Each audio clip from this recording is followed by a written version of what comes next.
दोस्तों, अगर बात की जाए मेंथा की, तो मेंथा एक बहुत ही प्रॉफिटेबल बिजनेस बन गया, प्रॉफिटेबल खेती बन गई है आज के युग में। और मेंथा का बहुत बड़ा व्यापार होता है, ऑनलाइन मेंथा का बिजनेस होता है। तो अगर हम किसानी कर रहे हैं, अगर हम खेती कर रहे हैं, तो क्यों ना हम मेंथा पर ध्यान दें। और अगर मेंथा की बात की जाए तो सिर्फ न कि उत्तर प्रदेश में बल्कि पूरी इंडिया में बाराबंकी का नाम कोई नहीं भूल सकता। बाराबंकी मेंथा का एक अड्डा है, यानी कि सबसे ज़्यादा अगर मेंथा कहीं पे उगाई जाती है, मेंथा का तेल यूपी में या फिर ऑल ओवर इंडिया में भी औसतन किसी ना किसी नंबर पे आता होगा बाराबंकी, तो बाराबंकी में है। तो बाराबंकी में सबसे अच्छी जड़ कहाँ से प्राप्त करें, इसके बारे में आपको बताते हैं। जी, तो आपसे जानना चाहेंगे कि आप अपने बारे में कुछ बताइए सर, कि आप कहाँ से हैं और आपने कैसे सोचा इस पिपरमिंट की खेती को करने के लिए, और लोगों को भी इससे लाभान्वित किया जाए, और कैसे किसान पिपरमिंट से खेती से ज़्यादा कमाई कर सकते हैं। अपने बारे में सर पहले आप कुछ बता दीजिए। जी सर,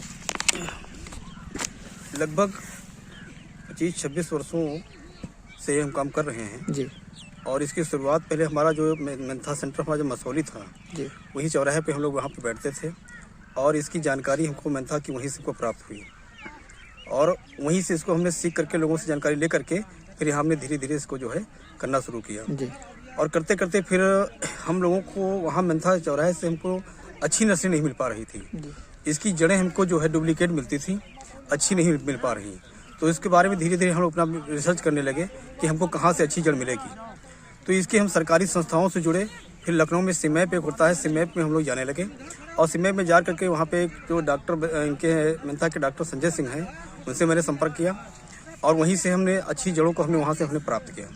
और वहाँ पे ला करके जब यहाँ पे इसको हमने उत्पादन किया तो उसमें हमको वो जो बहुत ही अच्छी इसको रिकवरी मिली। तो और वहीं से फिर धीरे धीरे हमने सोचा कि किसानों को काफ़ी नुकसान हो रहा है, तो इसकी नर्सरी हम खुद संकर जड़ों की हम तैयार करें और लोगों को दें, जिससे काफ़ी किसानों को लाभ हो जाए। तो सर अपने बारे में आप बता दीजिए एक बार हमारे दर्शकों को कि आपका नाम क्या है और कहाँ के आप रहने वाले हैं, आपसे कैसे संपर्क कर सकते हैं। मोबाइल नंबर भी बता दीजिएगा।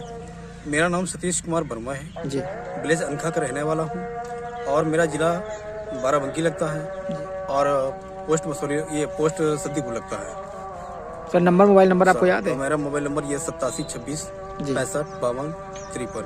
सर आप इस बारे में बता दीजिए कि आपके पास कौन कौन सी प्रजाति अभी मिल जाएंगी किसानों को, नई प्रजाति, और ये प्रजाति आप कहाँ से प्राप्त करते हैं, और ओरिजिनलिटी की क्या गारंटी है? जी जी जी, हमारे पास इस समय जो है पंजाब गोल्ड और सिमरती 2 वैरायटियाँ हैं जी, और 2 वैरायटियाँ हमारी हैं और बहुत अच्छी वैरायटियाँ हैं।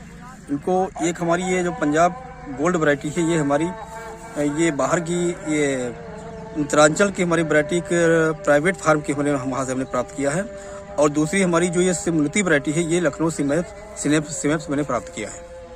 सर आप जो है ये शक्कर जड़ जो है, शक्कर जड़ को कैसे तैयार करते हैं? ये इन जड़ों को, ये जो मेंथा की जो मई जून में जो इसकी पेराई होती है, इसकी पेराई करने के बाद में इसमें से जो नए कल्ले जो तैयार होते हैं, उन कल्लों को हम उसी जुलाई या अगस्त में इसकी हम रोपाई कर देते हैं, और उसके बाद में इसकी काफ़ी देख रेख करते हैं। खरपतवार होता है तो खरपतवार को निकाल देते हैं, जिन जिन आवश्यकताओं में ग्रोथ प्रमोटर की जरूरत होती है इसका स्प्रे करा देते हैं, इस पर NPK का स्प्रे करवा देते हैं, इसमें तमाम प्रकार की फफूंदनाशक दवाओं का स्प्रे करा देते हैं, और मेंथा ग्रोथ के लिए जो तमाम सी दवाओं का इसमें डलवाते हैं, रूट सेफ वगैरह डलवाते हैं, जिससे कि इसमें की जड़ों की व्हाइटनेस अच्छी जड़ निकले, और निमेटोड रहित हो, रोग रहित हो, बढ़िया अच्छी फर्स्ट क्लास व्हाइट जड़ निकले, और अच्छी जड़ निकले। जब क्वालिटी की जो अच्छी जड़ होगी तो उसका अच्छा बीज, उसका अच्छा उसमें जो है पौधा तैयार होगा, और उस पौधे जब रोपाई होगी तो उसमें ग्रोथ अच्छा, पौधा अच्छा ग्रोथ करेगा। जी, तो लगभग सर 1 बीघे में हमारा कितना तेल निकल जाता है औसतन, क्योंकि डिपेंड करता है खेत पे भी, लेकिन फिर भी कितना निकल जाता है? हमारे यहाँ बाराबंकी जिले में जो हम जिस क्षेत्र में रह रहे हैं, यहाँ पर 101 एरिया में लगभग मान के चलिए जो हमारी ये पंजाब गोल्ड वैरायटी है, तो इसमें लगभग मान के चलिए कम से 22 से 24 किलो तक प्रति बीघे तेल आ जाता है। बहुत बढ़िया। और सर आपके पास सबसे जो नई वैरायटी है वो कौन सी है, और लगभग उसमें कितना तेल आ जाता है? ये हमारी जो सिमरती वैरायटी है, इसमें एक दो अच्छाइयाँ ये है कि ये पौधा जब पानी में जब अधिक हो जाता है तो पानी से पौधा गलता नहीं है जी, और लगभग समय एक जैसा मेंथा पंजाब गोल्ड ही जैसा इसमें समय भी लेता है, और इसकी रोपाई करने के बाद में इसे कम परिश्रम, कम मेहनत में पौधा अच्छा ग्रोथ करके तैयार हो जाता है जी। और इसमें भी तेल लगभग समथिंग इसमें पंजाब गोल्ड ही के आसपास आएगा।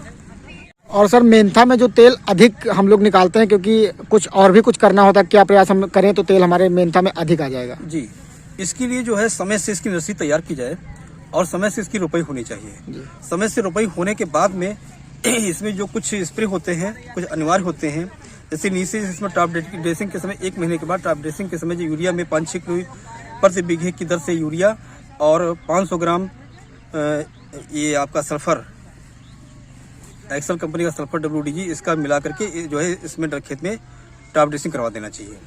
और इसके बाद में फिर 50 से 55 दिन पे इसमें जो है आयरन फेरस सल्फेट का स्प्रे होना चाहिए और 55 से 60 दिन पर इसमें जो है जिंक सल्फेट का स्प्रे होना चाहिए। और इसमें तीसरा जो है 65 से 70 दिन पर एक जो है इसका WDG सल्फर 3 ml प्रति ग्राम लीटर की दर से घोल बना के स्प्रे करा देना चाहिए। इससे टेम्परेचर मेंटेन करता है, तेल बढ़ाता है और खाद का भी काम करता है। इसके कई काम होते हैं। और फिर जो है 70 से 75 दिन पे यानी पेराई से 15 दिन पहले डायथेन M45 250 ग्राम प्रति बीघे की दर से इसका स्प्रे करा देना चाहिए। इससे यह होता है कि पौधे की पत्ती मोटी हो जाती है और जब पौधे की पत्ती जब मोटी होगी तो इसमें एल बढ़ेगा। और सर रोपाई का समय, उचित समय क्या होता है? ये आप समझ लीजिए कि इसकी 25 फरवरी से लेके और इसके 15 मार्च तक, 25 फरवरी से लेकर 15 मार्च के बीच में जो रोपाई हो जाती है इसका अच्छा ही उपयुक्त समय है। सर सबसे ज़रूरी होता है कि हमें किन बातों का ध्यान रखना चाहिए जब हम मेंथा की पेराई करें या उसके पहले, तो जो चीज़ें हैं जिनको हमें मानक जो होता है वो किन चीज़ों का हमें ध्यान रखना चाहिए? पेराई करने का समय जब करीब आ जाता है, आपकी जब फसल कम से कम 85 से 90 दिन के आसपास हो जाती है, आप खेत में जाकर देखेंगे तो इसमें नीचे की पत्तियां पीली पड़ने लगती हैं। जब पत्तियां पीली पड़ने लगे और अपना समय भी देख लीजिए कि हमारा लगभग कितने दिन की हमारी रोपाई हो गई है, तो लगभग 90-95 दिन की जब हमारी फसल हो जाती है ये उस समय इसकी प्रे करनी चाहिए। और प्रे करते समय ये भी ध्यान रखें कि बारिश में भीगने न पाए, इसका भी ध्यान रखें। और पेराई से कम से कम मिट्टी के अनुसार 10 या 15 दिन, अगर दोमट मिट्टी है तो उसमें कम से कम मान चलिए तो उसमें 10 दिन पहले उसकी पानी रोक देना चाहिए। और अगर बलुई मिट्टी है तो उसमें 15 दिन पहले रोक देना चाहिए। पानी रोकने के बाद में जब इसकी पत्ती थोड़ा सा मुरझाने लगे उस स्थिति में इसकी पेराई होनी चाहिए, उसमें इसमें अच्छा आता है। और सर हमने देखा है कि पेराई करते समय बहुत सी टंकियाँ फट जाती हैं, तो उसमें बहुत सारी सर क्षति हो जाती है, पैसों की क्षति होती भी है और इंसान की भी क्षति हो जाती है, मानव की क्षति हो जाती है। तो उस समय किन बातों का ध्यान रखना चाहिए, आप क्या सुझाव देना चाहते हैं? जी,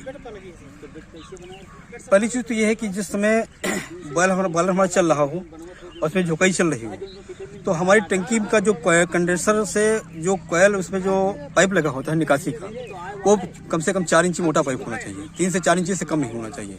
और उसकी कोयल भी उसकी 3 इंची पूरी उसकी फुल रेंज होनी चाहिए, जिसमें ऑयल में जो है टंकी में प्रेशर ना बने और आराम से जो ऑयल उसमें बाहर निकल जाए, उसकी स्टीम पास हो जाए आराम से।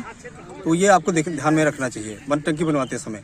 दूसरी चीज़, आपको पेरते समय टंकी चलते समय ये ध्यान रखना है कि हमारा तेल गिर रहा है या कहीं कोई चीज़ फंस तो नहीं गई है, इसका भी ध्यान रखना चाहिए। और इन चीज़ों को ध्यान रखने के लिए पहली चीज़ तो यह है कि टंकी बनाते समय अगर हो सके तो इसमें सेफ्टी वाल लगवाना चाहिए। और इसमें मीटर गेज भी आता है और प्रेशर गेज भी आता है। इन्हें लगवाने से आपको सब कुछ जानकारी होगी कि इसमें कितना प्रेशर है, कितना टेम्परेचर है, इसमें क्या कितना है, वो आपको जानकारी में रहेगा। उसी हिसाब से इसकी आप जो कोई करें तो इसमें कोई दिक्कत नहीं आएगी, टंकी नहीं फटेगी और ये दुर्घटना रही आप टंकी बनवाएं। सर आपसे एक और विषय में जानकारी चाहते हैं कि लोग पेपरमिंट की खेती करना चाहते हैं, लोगों का रुझान कुछ सालों से बढ़ा है, जो नए हमारे युवा साथी हैं उनका भी रुझान बढ़ा है, क्योंकि कम समय में अच्छा मुनाफा पेपरमिंट से वो लोग कमा सकते हैं। तो उसमें हमें कैसे खेत का चयन करना चाहिए और कितना एरिया लगेगा और कितनी जड़ लेनी चाहिए नर्सरी तैयार करने के लिए?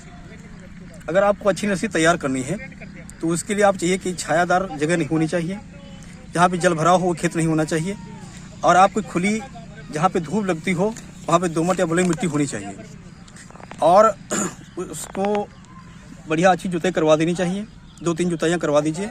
उसके बाद में उसमें 1 एकड़ की नर्सरी के लिए 1 एकड़ की नर्सरी के लिए आपको 32 केजी जड़ की आवश्यकता पड़ेगी। और उसका एरिया लगभग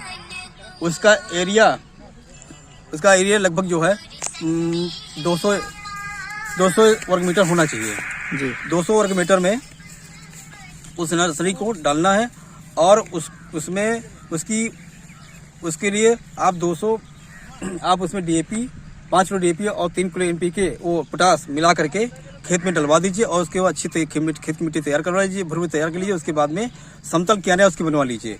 उसकी क्यारियाँ ज़्यादा बड़ी नहीं होनी चाहिए, 1 मीटर उसका चौड़ान होना चाहिए और 10 मीटर उसका लंबान होना चाहिए। ऐसी क्यारियाँ बनाए कि उसमें आपको बुआई छुपाई करते भी समय ठीक से आपकी छपाई बुआई हो जाए और अगर आवश्यकता पड़े तो उसके खर की आप निराई भी आराम से कर सकते हैं। और फिर इसको आप अपनी जड़ों की कटाई करने के बाद में चारा की मशीन से इसकी अच्छी जड़ों को कटाई कर लेना चाहिए। और जड़ों को कटाई करते समय ध्यान रखना चाहिए कि आपकी जड़ों में कम से कम 1 या 2 गांठें होनी चाहिए और 4 से 5 सेंटीमीटर की जड़ लंबी होनी चाहिए। कटवाने के बाद में इसको आप 5 ml प्रति लीटर पानी की दर से ट्राइकोडर्मा को 10 लीटर पानी में 50 ml ट्राइकोडर्मा डलवा करके उसमें 10 किलो आप जड़ डलवाइए। डलवाने के बाद में उसको बाहर निकाल दीजिए। निकालने इसी तरह से आप प्रक्रिया आप करते रहें, उसमें पानी को पूरा करते रहें, आप उसी डलवाते जाइए। जितनी भी जड़ आप शोधित कर लीजिए और उसको कम से कम आधे घंटे तक उसको बाहर छाया में उसको सुखा लीजिए। सुखाने के बाद में उसके में बनी हुई क्यारियों में जहाँ पे आप नर्सरी डालनी है, फिर वहाँ पे आपको जड़ कीचड़ में जाके उसको जड़ को आप छितरा दीजिए। छितराने के बाद में उसको आप साफ सुथरे झाड़ू से उसमें दबोच दीजिए हल्का हल्का सा। और उसके बाद में 24 घंटे के बाद में उसमें आप खरपतवार नाशक पेंडामिथलिन अगर डालना चाहते हैं तो उसको 1 ml प्रति लीटर की पानी की दर से घोल बना करके उसमें आप स्प्रे करवा दीजिए। इससे खरपतवार बहुत कम हो जाएगा। 24 घंटे के बाद में फिर उसके ये प्रक्रिया करने के बाद में दूसरे दिन आप ये कंपोस्ट गोबर की जो खाद होती है इसको आप ले लीजिए और एक पतली परत से उसको पूरा आप ढक दीजिए। ये गोबर की खाद आपका टेम्परेचर भी मेंटेन करेगी और इसमें थोड़ा सा पौधा जल्दी से उगेगा और जो भी पौधा निकलेगा वो अच्छा स्वस्थ पौधा होगा। इस तरह से करने पर आपकी नर्सरी 30 से 35 दिन में बढ़िया अच्छी स्वस्थ नर्सरी तैयार हो जाएगी और रुपयोग हो जाएगी। सर, पौधे की जो बुआई या रोपाई होती है उसे हम किन किन विधियों द्वारा कर सकते हैं? मेंथा की पिपरमिंट की बुआई और रोपाई कम से कम 2-3 तरीके से होती है। कुछ किसान ऐसे सीधे खेतों में जाके इसकी जड़ की कटिंग करवा करके सीधे खुरपी से इसकी बुआई करा देते हैं। कुछ किसान ऐसे होते हैं जो इसकी नर्सरी डलवाते हैं। नर्सरी डलवाने के पौधा तैयार करने के बाद में इसकी समतल विधि में इसकी क्यारियाँ बनवा करके उसमें रोपाई करा देते हैं। और तीसरी विधि ये होती है कि मेड़ बना करके, जिसको बेड बोलते हैं, बेड बना के मेड़ बना के उस पर दोनों साइड में इसकी रोपाई होती है। और इसमें सबसे अच्छी विधि जो है मेड़ विधि है।